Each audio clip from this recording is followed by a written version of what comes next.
ಹೋಯಿತು. ವಿಷಮರದ ವಿಷಗಂಧನನ್ನು ಕೊಲ್ಲಬೇಕು ಎನ್ನುವುದಾಗಿ ಎಷ್ಟೋ ವರ್ಷಗಳಿಂದ ಪ್ರಯತ್ನ ಮಾಡ್ತಾ ಇದ್ದವ ನಾನು. ಪ್ರಯೋಜನ ಆಗಲಿಲ್ಲ.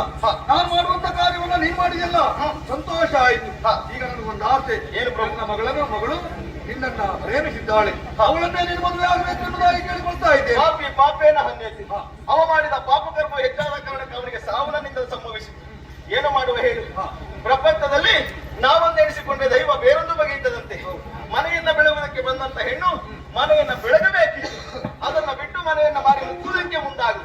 ಗೃಹಿಣಿ ಗೃಹ ಮುಚ್ಚತೆ ಅಂತ ಹೇಳಿದ್ರು. ಇಲ್ಲಿ ಬಂದ ಗೃಹಿಣಿ ಗ್ರಹವನ್ನು ಮುಚ್ಚುವುದಕ್ಕೆ ಮುಂದಾದ. ದೇವರು ಅವಳಿಗೆ ಸರಿಯಾದ ಶಿಕ್ಷೆಯನ್ನು ಕೊಟ್ಟ. ಆದ್ರೆ ನಿಮ್ಮ ಮಗ ಮಾಡಿದ ತಪ್ಪು ಮತ್ತೇನಲ್ಲ. ಚಂದ್ರಲೇಖ ಎನ್ನುವಂತ ಹೆಣ್ಣಿನ ವಿಷಮ ಸೌಂದರ್ಯಕ್ಕೆ ಒಳಗಾಗುವುದರ ಮುಖೇನವಾಗಿ ತನ್ನ ಬಾಳನ್ನು ತಾನು ಹಾಳು ಮಾಡಿಕೊಂಡ. ಪ್ರಭು, ಬಂದ ಕಷ್ಟವೆಲ್ಲವೂ ದೂರವಾಯಿತು ಎನ್ನುವುದಾಗಿ ಭಾವಿಸಿಕೊಳ್ಳುವ. ನೀವು ಇಚ್ಛಪಟ್ಟ ಹಾಗೆ ನಿಮ್ಮ ಮಗಳ ಕೈ ನಾನು ಹಿಡಿಯುವುದಕ್ಕೆ ಸಿದ್ಧನಿದ್ದೇನೆ. ಅಂತೂ ನಮ್ಮ ಬದುಕಿನಲ್ಲಿ ತುಂಬಿದಂತ ಕತ್ತಲೆ ಎನ್ನುವ ಕಾರ್ಮೋಡ ಕಳೆಯಿತು. ಇನ್ನೊಂದು ಆಸೆ ಉಂಟು. ಏನು? ಈ ಪಟ್ಟದ ಮನೆಯನ್ನ ನೀನೇ ಏರ್ಬೇಕು. ಶುಭ ಮುಹೂರ್ತದಲ್ಲಿ ಅದನ್ನು ಏರ್ತೇನಂತೆ ಪ್ರಭು. ಹಾಗಾಗಿ ನಮ್ಮ ಬದುಕಿನಲ್ಲಿ ಕಷ್ಟವನ್ನು ದೂರ ಮಾಡಿದಂತ ನಮ್ಮ ಆರಾಧ್ಯ ದೇವರಾಗಿರುವಂತ ಆ ಮಹಾಗಣಪತಿಯು ಸೌಕೂರು ದುರ್ಗಾ ಪರಮೇಶ್ವರಿ ಅಮ್ಮನವರು ಹಾಗೂ ವೀರಭದ್ರ ಸ್ವಾಮಿ ಸಕಲರಿಗೆ ಆಯುಷ್ಯ, ಆರೋಗ್ಯ, ಸುಖ, ಶಾಂತಿ, ನೆಮ್ಮದಿಯನ್ನು ಕೊಡಲಿ ಎನ್ನುವುದಾಗಿ ಪ್ರಾರ್ಥಿಸುತ್ತಾ ಈ ಕಥೆಗೆ ಮಂಗಳ ಹಾಡುವುದಕ್ಕೆ ಸಭ್ಯ ಪ್ರೇಕ್ಷಕರಿಂದ ಅಪ್ಪಣೆಯನ್ನು ಪಡೆಯುತ್ತಾ ಇದ್ದೇನೆ. ಪತ್ರಂ ಶುಭಂ ಮಂಗಳಂ.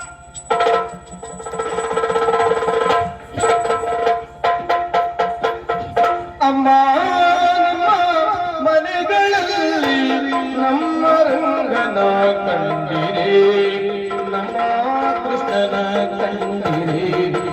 ಅಮ್ಮ ಅಮ್ಮ ಅಮ್ಮ ಮನೆಗಳಲ್ಲಿ ನಮ್ಮ ರಂಗನ ಕಂಡಿರೆ, ನಮ್ಮ ಕೃಷ್ಣನ ಕಂಡಿರೆ.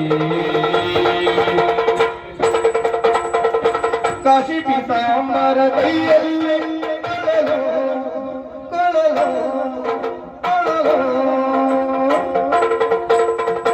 ಕಾಶಿ ಪೀತಾಂಬರ ಕೈಯಲ್ಲಿ ಕೊಳಲು ಕುಸಿದ ಶ್ರೀರಂಗಮಯ್ಯೊಳಗಮ್ಮ, ಕುಸಿದ ಶ್ರೀರಂಗಮಯ್ಯೊಳಗಮ್ಮ.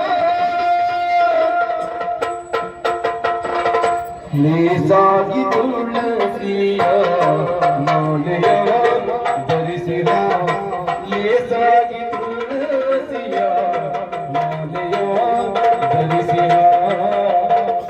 ವಾಸುದೇವ ಬಂದಿರೆ, ವಾಸುದೇವ ಬಂದಿರೆ. ಅಮ್ಮ ಅಮ್ಮ ಅಮ್ಮ ಮನೆಗಳಲ್ಲಿ ನಮ್ಮ ರಂಗನ ಕಂಡಿರೆ.